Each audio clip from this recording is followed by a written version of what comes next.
Each month, I stand at the threshold, holding the door open to you, the witch, the seeker, the mystic, who is looking to understand their path a little bit better and to understand their magic. Twice monthly, I offer classes to our community. In our Seekers Alley, I offer a free class to everyone where we discuss a very specific esoteric topic. The second class of each month is reserved for our inner circle, and this is where we go deep. This is where we take theory and we put it to action, where we can see how our magic flows out into the world to create the change we most desire. And when you support the Rebel Mystic Coven, you are directly supporting this podcast and the Unbound Priestess podcast, showing me that all the effort that goes into producing each and every episode is worth it and that you love what we produce. I look forward to seeing you in the Coven. I hope you will join me soon. Check the link in the show notes for more information or visit leandrawitchwood.com to join the Coven. This time in the Magic Kitchen, we are joined by Nitasia Rowland to talk about tarot chimera and art in magic. I'm Leandra Witchwood. And I'm Elise Wells. And welcome to the Magic Kitchen podcast, where we talk about magic, kitchen witchcraft, herbs, and everything in between.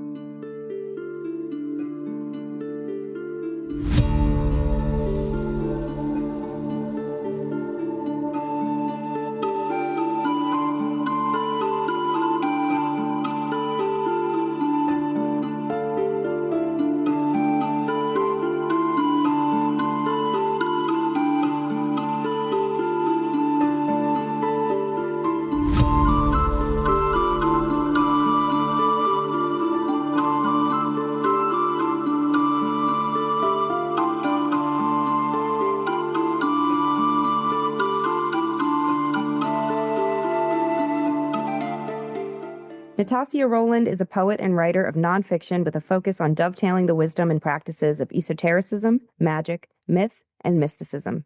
She resides in New England, surrounded by 75 acres of pastoral countryside. Nitasia works from home as an artist, independent researcher, editor, and tarot deck creator at her indie publishing company, Urania Press. She has designed and published 4 tarot decks and 2 oracle decks. She is the author of Tarot Emblemata and Star Lore Arcana under the Wiser Books imprint. For her interdisciplinary master's degree, she studied English, poetry, printmaking, and graphic design.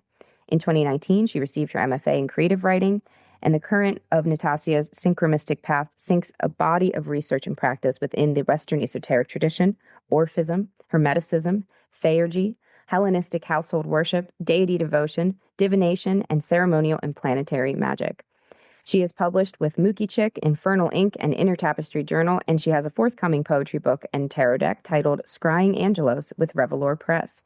You can learn more at uraniapress.com and read more on her blog, Synthemata and Symbola, synthematasymbola.wordpress.com. And we'll put these links in the show notes as well.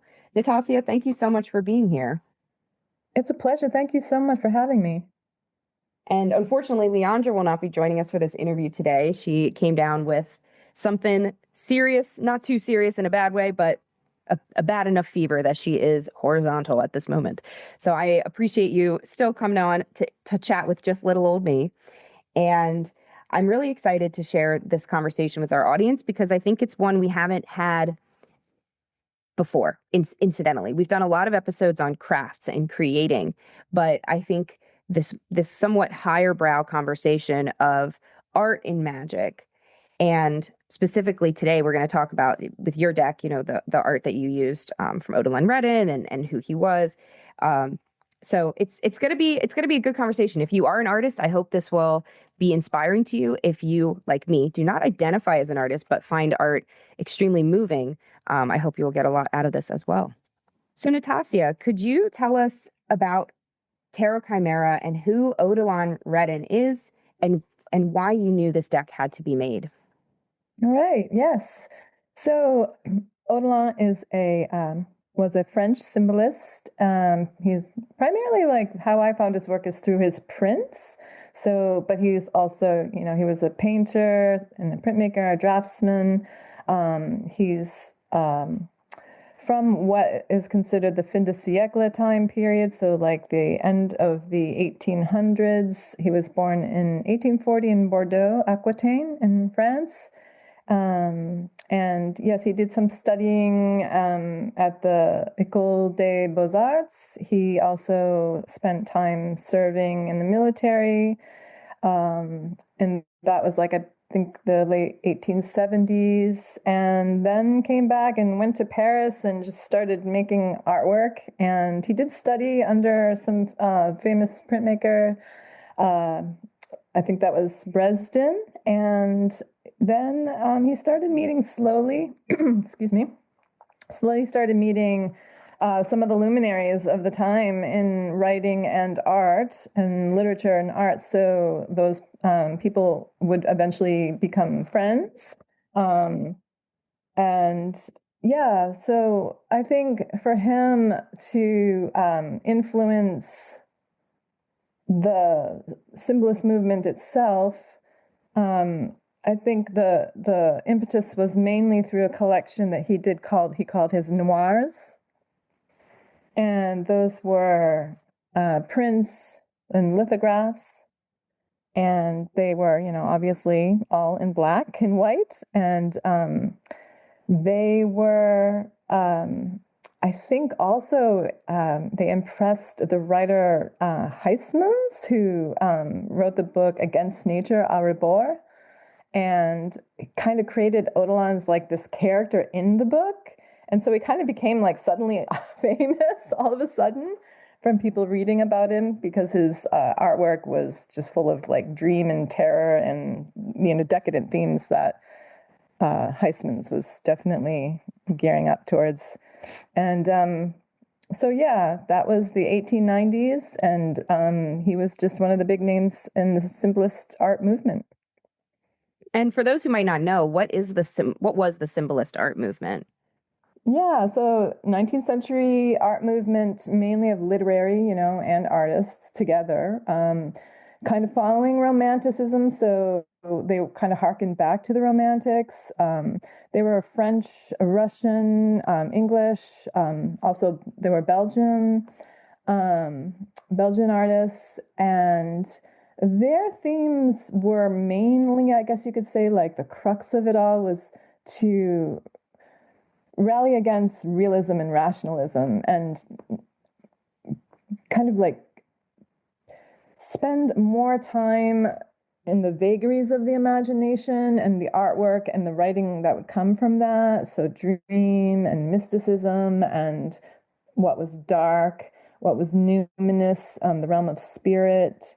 And then they felt like Impressionism was too dry and not imaginative enough. So the symbolists were all about exalting like spirituality over materialism, but also exalting imagination, deep imagination. So often they were loners living on the fringes of society. And they definitely followed their desires of the heart and mind rather than what, the academy was, expecting at the time in art. So the symbolist movement kind of ran alongside like the Impressionism of the time, and was definitely more like kind of outsider artists, you could say. Their themes were obviously like decadence, subjective and intuitive imagination, emotional experiences, definitely not things of the everyday life, but at the same time, love of nature. And then I would say like their themes that would come out in the artwork that were, visible would just be senses of like fantasies and the phantasmagorical. And as I, called this deck, the chimeric, and also occult themes, mystic, and, also like imagery that portrays perhaps melancholy, and all things that eventually inspired the Surrealists 30 years later.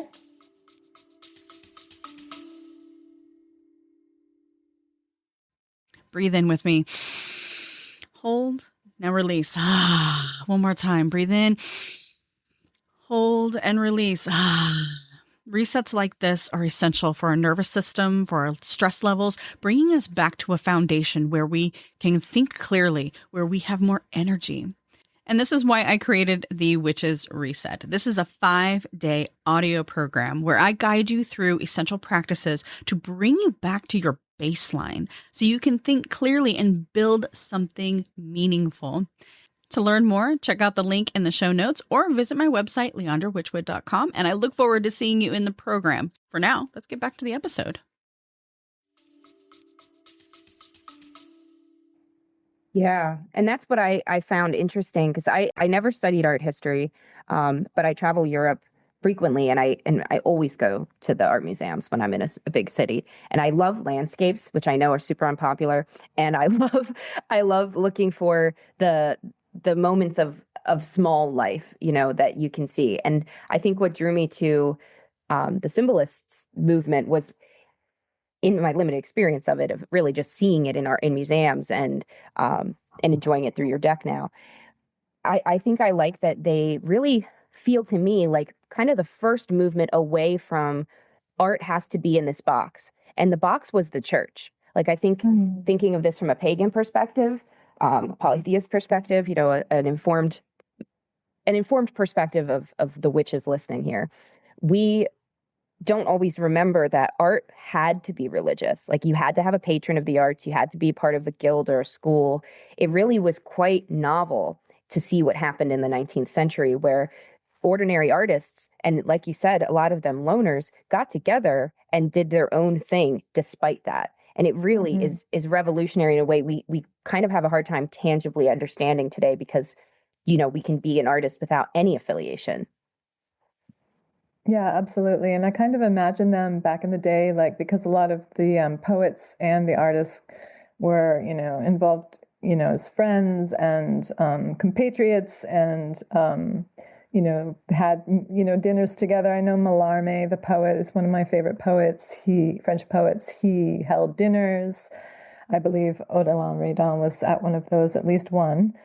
But yeah, so I think that there was a definitely like a finding the others sense about them all, where they could, express themselves this way. And, like you said, like no longer in that box, but at the same time finding a way to express where you weren't going to, if it was hundreds of years earlier, like this could have been very dangerous to express this way, so they were able to, and that's really good.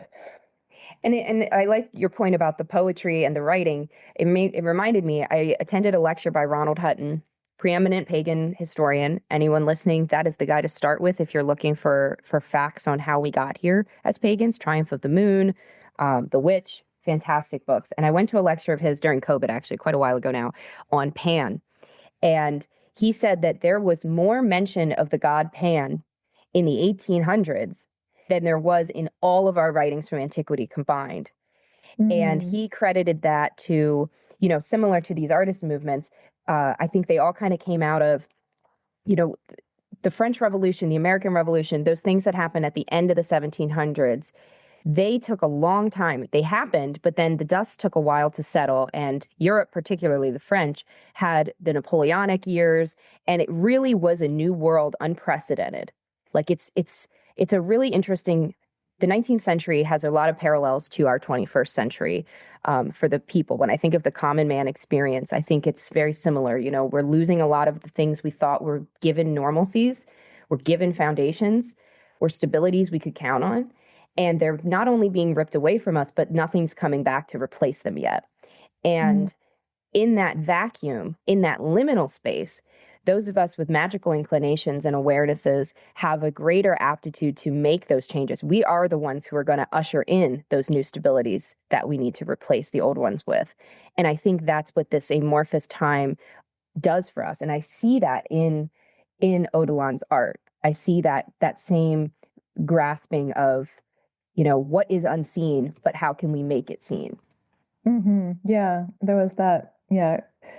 I feel like nowadays too, there is a bridge, you could say, from that liminal space that is, being, utilized by, ancestral energies, angels, and any of the entities that are wanting to like connect with us. And so there, could be the fact that Odalon's come out in this tarot deck because, there's sort of a reason for it. I know for me, taking archaic imagery or artwork that's in the public domain or things that are more obscure and bringing them out and kind of revivifying them, giving them new life is really important. But I also think that there's a potential, like through that liminal zone of, egregores happening. And I haven't necessarily noticed one for like Odilon Radon, except for just, with my own work. But the funny thing is that when I did begin to create this and I had already created all the cards, I ended up finding out that somebody had already made an Odilon Radon tarot deck.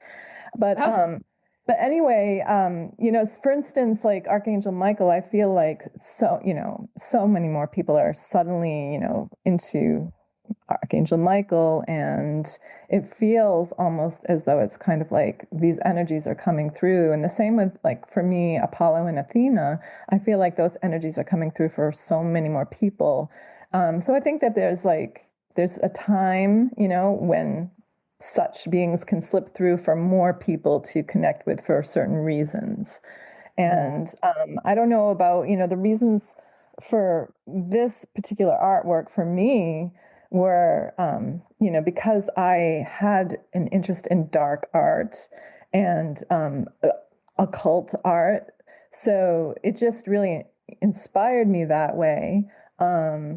But I think that there's so much more to it than it's just dark. For me, it's more like the light that comes through the dark, the light that seeps through that tiny chink in the darkness. So it's so much about bringing out the light. And I work in Photoshop, and that's exactly how I work. I was trained to do this like process called like painting with light in Photoshop, because there's many ways you can like enhance the light and darkness in Photoshop for an image. And for me, I learned a technique from this master that I worked with that was amazing. It was kind of a painting with light. And so with his work, because it was obscure and in the archives, it was, sometimes muddy or blurry or this and that. And it's in the public domain, so we have access to it. We can do what we want with it, as artists. And so I was just like, I want these to really pop. So anyway, I think what I'm trying to get at is that bringing the light through the darkness was part of the actual, digital process for me in making the deck. And I feel like it's also a theme that I think, I'm not saying like Radon wants us to experience, but perhaps it is, just in the sense of like, continuing with like an evolution of consciousness. And for me, that evolution of consciousness is connecting with the realm of spirit and entities. And this deck is, to me, very spirited, and I felt that it was grounded in animism, whether or not that was how he was literally thinking, but just grounded in that kind of DNA sense of animistic belief that everything has a spirit. And so, yeah, if you go through these cards, you can see it and sense it. And does that all make sense? Oh, yeah. Yeah. And I teach on who I've come to call the goddesses of the red thread. So Inanna, Ishtar, through Aphrodite, Hecate, Persephone, and then also the way that dark goddess energy traveled throughout time to empower the marginalized, the oppressed, out of their situations in different forms. These different goddesses. We see Freya in the Norse, we see the Morrigan in Celtic cultures. These goddesses have this shared ability to be the light in the darkness. I've come to realize that dark goddesses, they're subjugated to that term by a Christian framework that others them. But the other truth of them as dark goddesses is they come to us as the light in the darkness. They are that chink of light coming through the dark room. Absolutely. I mean, I definitely feel that way with Hecate, and I work with her. But I did want to interject that I've been writing about Ariadne, who has the literal red thread. and Yes. taking, Theseus out of the dark labyrinth, so that's just really powerful for me. And I'm super psyched to hear about your work like that.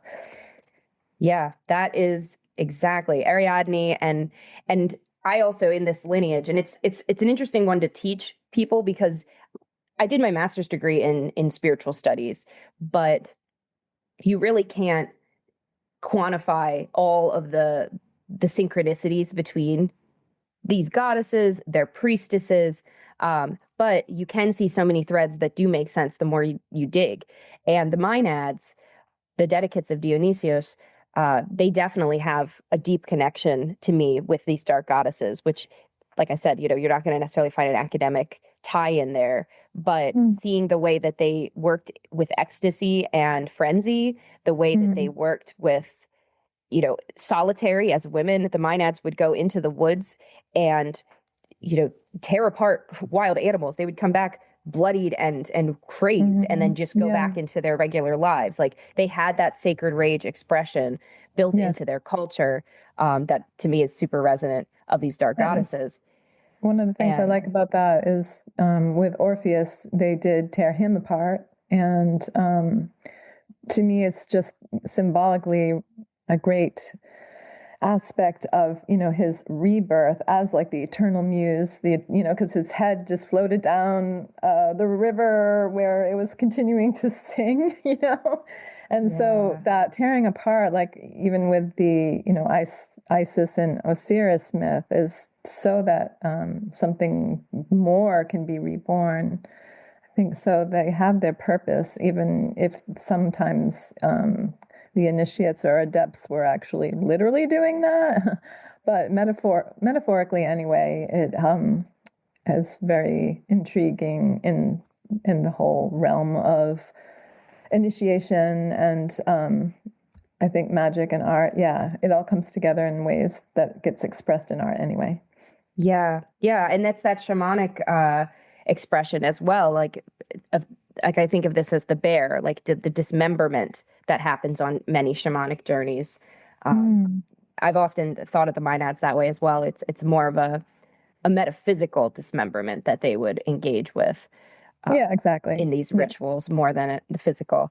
And and I'm looking at, some of the cards as well. I'm trying to, I don't know, I can't remember which one it was, but it makes me think of Goya, and Zeus, like Kronos eating that painting, that visceral painting. I mean, now this is, sometimes I do wish we had like a video version of this podcast because it would be so cool to show that one. But if you look up Goya Kronos, I think you'll find it. It's a very iconic one. It's as much as I love that whole story, that is, it's always been hard for me to like stare it in the face, that painting. Yeah. It's intense. Yeah. But I love it. I had a question about the symbolist movement, and was it related to the pre-Raphaelites, which I know are also a big inspirational art movement for a lot of listeners?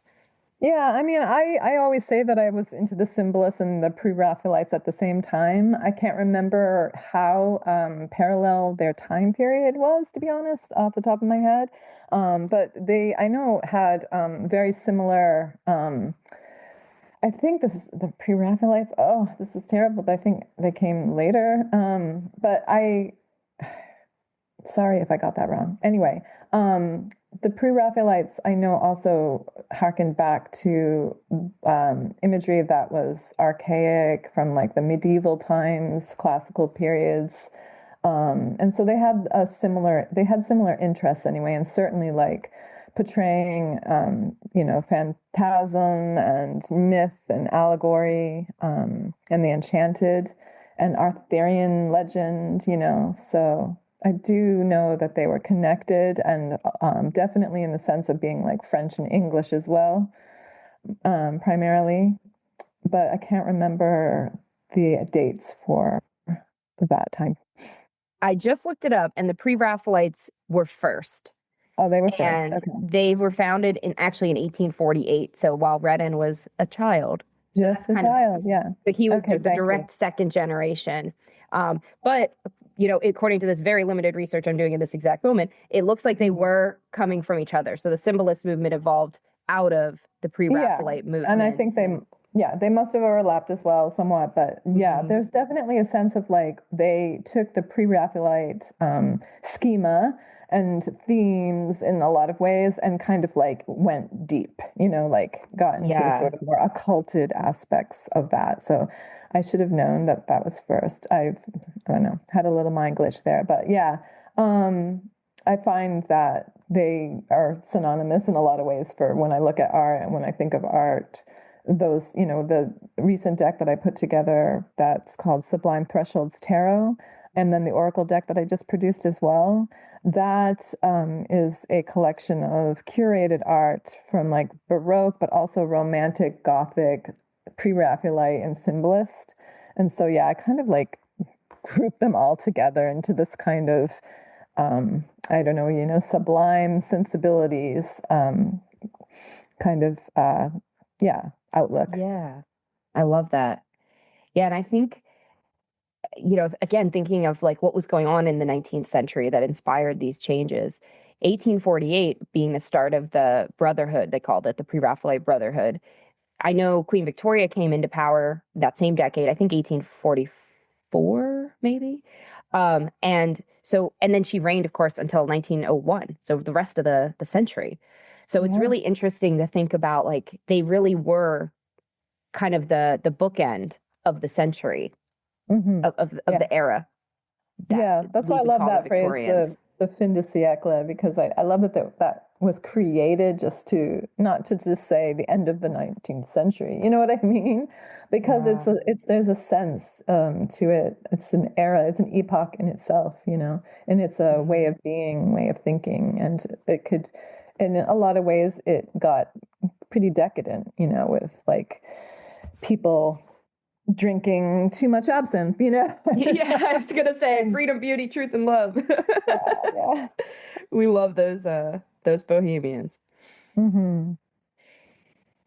Now this I might put you on the spot with this question. This is a little bit of a deep one, but how do you see, as an artist and as somebody who understands art, how do you see it incumbent on an artist to be fully present in our epoch? Because I would argue that none of what these pre-Raphaelite symbolists, none of these incredible talents of the 19th century would have been successful if they had tried to ignore society around them, and tried to say, oh, I don't even want to know who the prime minister is, like their art was 100% informed by trying to be other, not in a bad way or in a sassy way, but like just trying to go against the grain, which meant you had to identify the grain. You had to know what it was like to be within that. And art becomes an expression of the egregore of our times. I feel like there is a sense of, with certain art, it has to be created in its moment. Like it couldn't be created in a different moment. So I don't even know how to formulate this into a question really, but how do you see that yourself? Like, do you see that in art? Like the moment we live in will inform our art, and it's important to live in that moment because of that, or well, it just depends on what your sensibility is. Do you want to be escapist and other and the outsider, or it's not about wanting to be, because most of the time you are that, but so I guess I feel that there's just a variety of experiences for all artists really, and they can be political, or they can be more drawn to, the deeper imaginations and, what comes from within the dark, deep dives, this, experiences from shadow work. So I don't really know. I really can't say in particular, like a lot of people, just decide that the political is definitely going to be a sphere they're going to create from. I'm not sure if the question really, are you trying to say like how to embody work nowadays without being political or with being political? Well, I think politics is the biggest and loudest, but still just one frame that defines our epoch, but we are in an epoch dictated by kind of, if you want to think of it as like our framework, like the border, is the politics. And then everything within it is happening too. Like I think about, in a very silly example, dill pickle flavoring literally didn't exist 10 years ago. Maybe, Right. maybe, but like it wasn't like it is now. Like you go to Five Below and there's like dill pickle flavored everything, lollipops, candy, pit chips, whatever. If I wanted to set a story in this time period, I would probably want to know that about the dill pickle flavoring. And then in 10 years, dill pickle probably won't be anywhere. Just like how now I can't find sour cream and onion. By the way, I notice these things because I come back to the US after long periods away and I see big shifts. And so I'm like, what? It's interesting too, because, you know, I know when I lived in Ireland and there were different flavors of crisps, you know, chips. Yeah. And, so yeah, it was really funny. And I know in France and in Italy, there's the mushrooms, like the flavors from the different mushrooms and things. It's just kind of crazy. And the pickle is something that my daughters are crazy about. Like I got them pickled popcorn, so I get it. Yeah. There's so much going on in a time period that makes it itself. Yeah, And so you don't want to, like, I know as a writer, when I was writing a Victorian novel, it was really important, and I had to spend a lot of time really focusing on making sure there weren't any anachronisms. So things that were out of place that were obvious. And for instance, one thing was because I was writing about a tailor and silk, I wanted to include this particular silk that I knew about, that I loved, and it has a real raw sense about it. And the way it's developed is from 2 silkworms in 1 cocoon, which is really amazing. And I found out that silk had not been discovered at the time I was writing the novel. So you know what I mean? You have to like dig deep. And I don't know if I'm kind of going off the topic here, but I feel like it's a big question that I'm asking. I mean, it could be a book. So there's no off topic because it's that big of a question. Yeah. But I find for sure that just spending time like really knowing, being grounded in your surroundings and in your community can obviously, it can help you with your expressions of art, but also for me, it's just, see, I'm just speaking from my perspective, but for me, everything has always been from the imagination. And so I wouldn't even necessarily need what's in the here and now to create. I can just let it all come from weird spaces. And these weird spaces could be from like past lifetimes coming through. I just don't know, you know?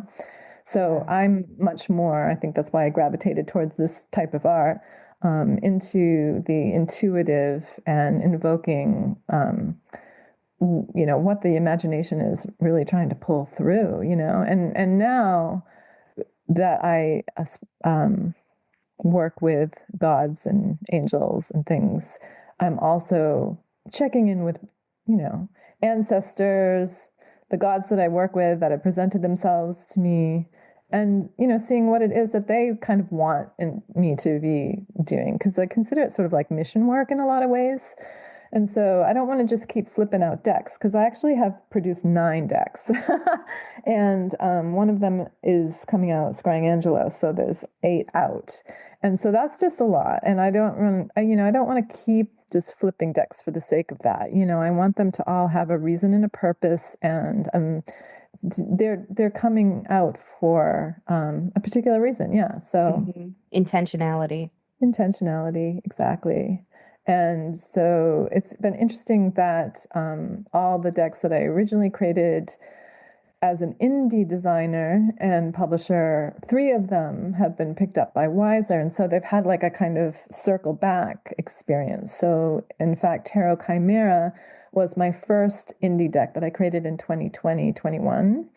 And now it's my latest one published, which is interesting.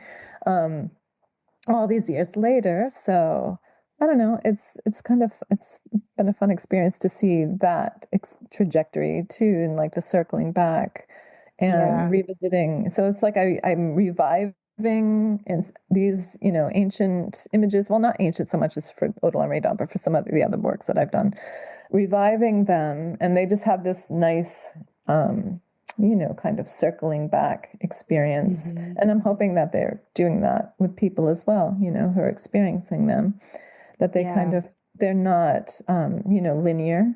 They move more cyclical, and they can influence you in ways that are deeper than just, I don't know, the average kind of like enchanting sort of fairy-like image that you might see in tarot. Yeah. Well, and I think that also it's the spiral of time. Time is not linear. It's such a myth, I think, for us to think it's onward progress, the myth of progress. Everything new is better because it's new. Everything moves forward only. But really things do move in cycles. They move in spirals. Our journeys within ourselves, like I always say a bit glibly, shadow work's never over. Even when we work through a big shadow, something will come up again to tickle at that, trigger at that, poke at that. And you might have to do a little more work, or you might realize you've done a lot of really good work, but it's going to come back. It will come back. And that's the spiral of time as well. And I don't think it's a coincidence that, because I didn't realize you had done this deck during COVID and then now it's back again. And and that feels very significant. It does. It seems to me like it's definitely part of that Kairos time. So like not the Chronos time, but Kairos time, which is more of an in-between threshold, behind the veil kind of time that, like the fey time, So it's just, and it's the opportune time too, right? And so I think that's what I was trying to get at earlier when I was saying that, egregores can suddenly just begin to happen and you suddenly are seeing this everywhere, that kind of thing. And it can be as silly as things like pickle flavorings, like you were saying. Yeah, there's a million hallmarks around us for like, wow, we're in a new epoch. Those barrel leg jeans, come on, that's a new epoch. Right. We can make new epochs out of everything. But it's fun. And it is interesting too, like, I think about how, and maybe this is just the message to the creatives listening out there. Do the project. Do it. If it has come to you, if the idea has come to you and is banging down your door, you can't stop thinking about it. You feel, even if when you go to do it, you feel jittery and not sure how to proceed, just start, just throw the dart at the board, start, because that idea came now for a reason. It is needed in this moment. Yeah, and that's kind of how this all came to me, really. And I can go back to some of my process where I was working a full-time job, just in town, and 2020, and then COVID struck, and I was laid off. And I was lucky enough to get unemployment because I had been at this job for a while.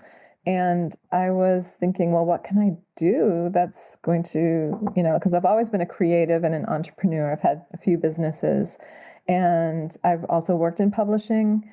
And I was like, thinking, what can I do that's going to combine art and writing, which is, the stuff that I'm passionate about, which I've always done. Like I've made artist books and things. And then serendipitously, a friend of mine sent me a tarot deck template, so a tarot card template.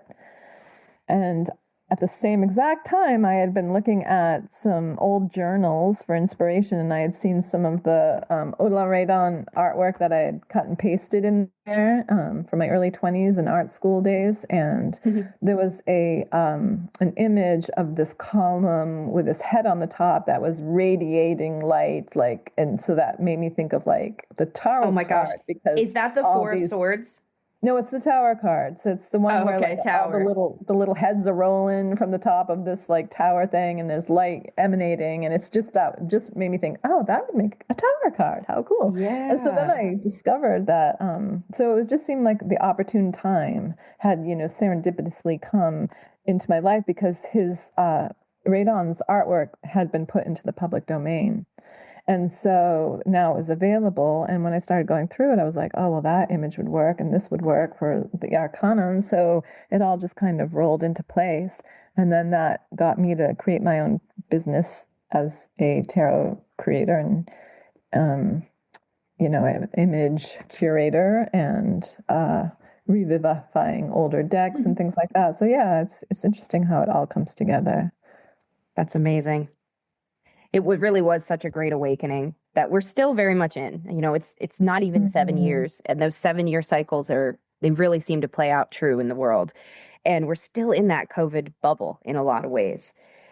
Still Mm-hmm. figuring out how to come back to society, you know, what that'll look like. I mean, I know. And so many people are getting off of social media, and then so many people are even feeling forced to get off because suddenly, you know, their information is being tracked. If, you know, like just recently I read about how now, you know, Meta and different platforms are being subpoenaed if there's any accounts that are against ICE. And we don't need to get into that, but I just thought, whoa, you know, it's just another reason to like either speak out further and really go deep with that, or like kind of just pull away, you know, because it's getting kind of gross to be on social media. But it's hard too, because I mean, obviously it's, you know, it's my place to, you know, if I didn't have Instagram, then I wouldn't have connected with so many great people and promote my work. And it's just, it's hard. Yeah, I think it's going to shift us back. COVID was like a great deep breath of expanding our lungs and expanding our ability to communicate with more and more people, expanding our reach out across the globe. And now I think that's going to start contracting, not in a non-global sense. I actually think it's going to stay global quite intentionally, but it's going to contract off of social media and onto either private spaces or in-person things. Like I impress upon people, you have to go in person to things. You know, if you have that luxury, especially of the Americans listening, there is almost always, unless you live, you know, very rurally, within an hour or two of your home, there is probably a public pagan event, conference, festival. There has to be, you know, in a given calendar year in the United States. It's such a gift actually here outside of the US. That's not necessarily true, but I, you know, going to retreats, joining online classes that are not public, you know, but they're closed containers.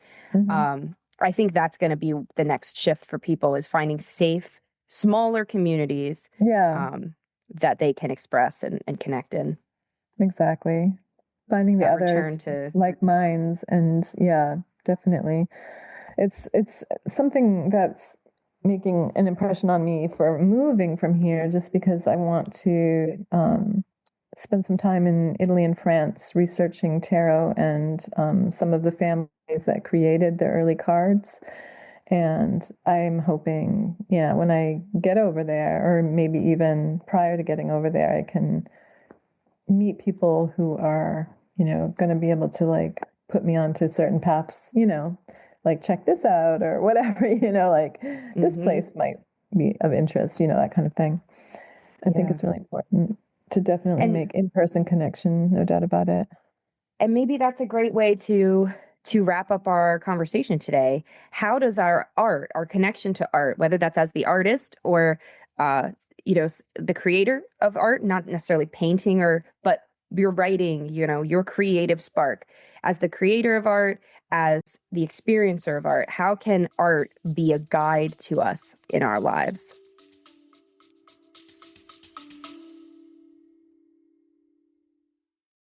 Close your eyes for a moment and imagine arriving somewhere built to hold you. Stone paths leading to hidden caves of the goddess.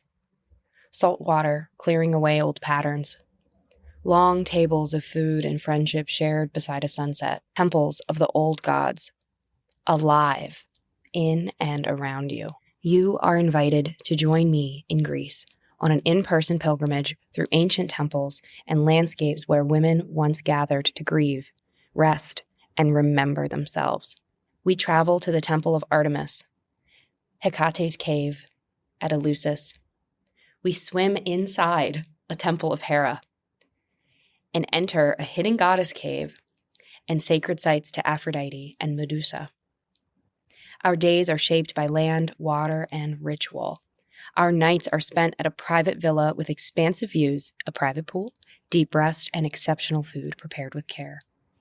This retreat is for women and non-binary seekers carrying exhaustion, grief, or a long history of holding it together. Join us at elisewells.com/femininewound, where spots still remain. The land can hold it. Come to Greece and answer that call to heal. Well, I mean, I think that it grounds you and it makes you able to like know sense of self. So that's like a personal gnosis. I think for me, art and the art that I love to look at helps me to understand my own trajectories in life, my own path. And um, so also just with literature and poetry and all of that as well, not just like the plastic arts, paintings and things. But I definitely feel like, yeah, I feel like it helps you to obviously understand the world more because you're looking at things from all over the world.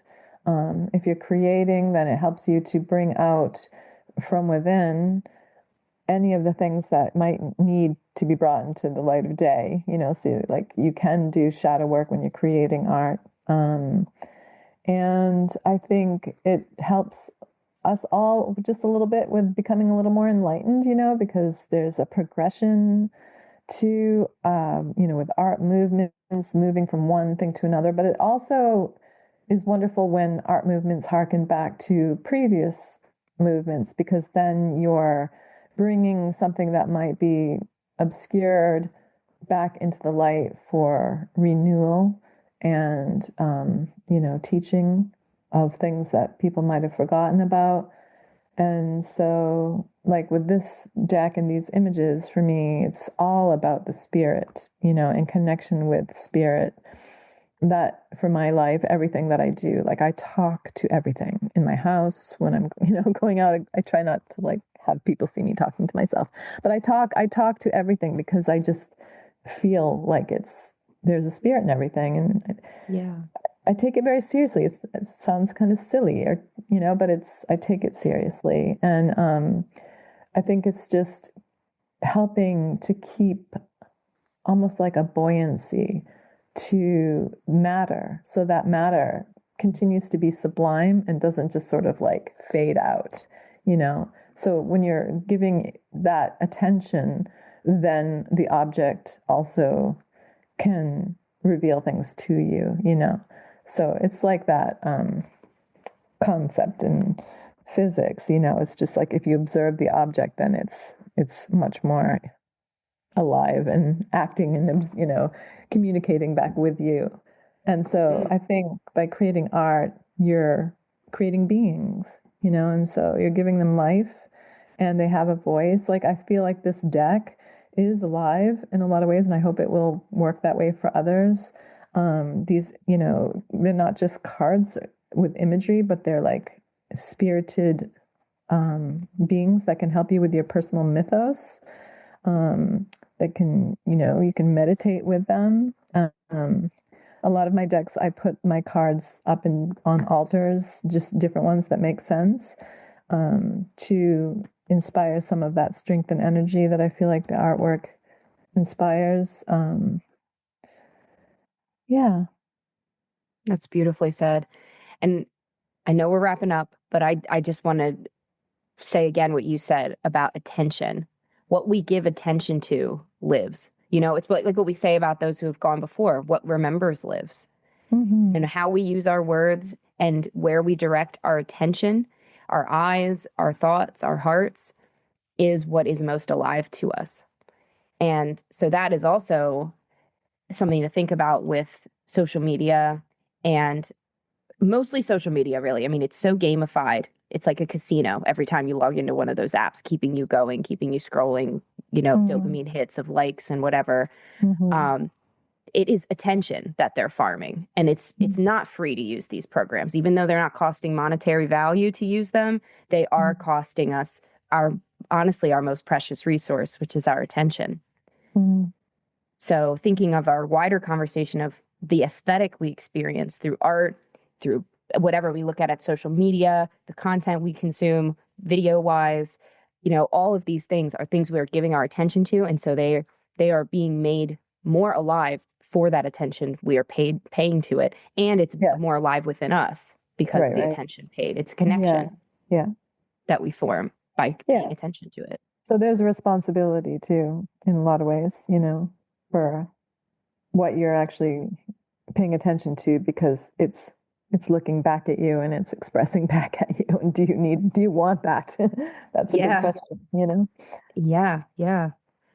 Thank you so much for being here, Nitasia. This was fantastic. I hope this conversation wasn't too off the beaten track for our listeners. I think it was really important to have. And listeners, if you want to send any comments or questions, or if you did like this, let us know, because I think it was a really different conversation, but one that is very important about the importance of art, the movements of art that have led us to where we are, and how we can learn, how art will come back to us in moments to say what words sometimes can't.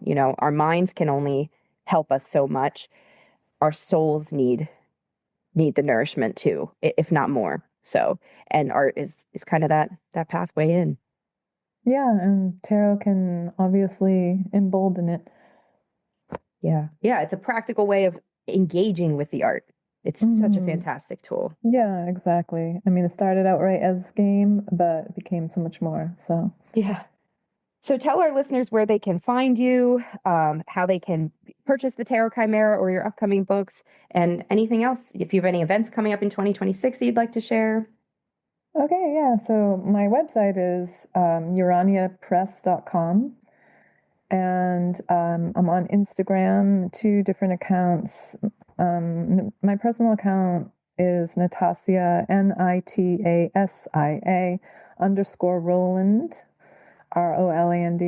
And then my business with Urania Press is Urania, URANIA _press. That's for Instagram. I have a blog I think you're going to put in the show notes. I don't spend a lot of time really adding to it, but there are some bits and pieces on there.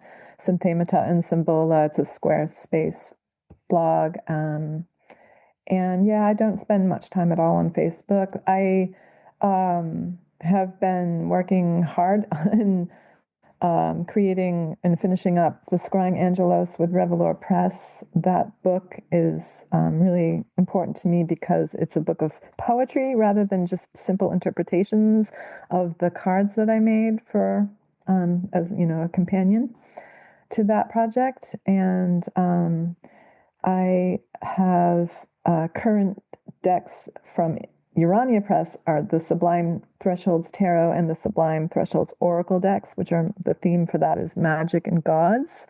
So that's really fun, and that's all happening right now. And Wiser Books for my mass media decks are Tarot Chimera that they took on, and they took on my Tarot Emblemata, the emblems of Claude Paradin. And they took on my deck called Star Lore. So you can find those through Wiser Books or any of the major books, bookstores, especially with Tarot Chimera, because that's the latest that they just recently released in February. I think that's it. All right. Well, thank you again for being here. I look forward to seeing your future projects as well. Keep us posted. And yeah, have an amazing rest of your day. Thank you. It's been lovely chatting with you. Thanks so much. Merry meet, Merry part, and merry meet again. Thank you for joining us on the Magic Kitchen podcast. Please visit my website, leandrawitchwood.com, for news, information, and more episodes. I'm Elise Wells. You can learn more about my current offerings and my upcoming retreats to Greece at elisewells.com. That's ELYSEWELLES.com. Did you know you can get a free reading from me every single Wednesday at 10 a.m.? Join me in my live devotional space for Sacred Wild Wednesdays. We gather live on a webinar for free readings with oracle texts and tarot decks, magical musings on the moment, and some grounded spiritual guidance rooted in land. If you're craving a pause, a recalibration, and some community, you are so warmly invited to join us. Visit elisewells.com/sacredwildwednesdays to register and get the link straight to your inbox every Wednesday.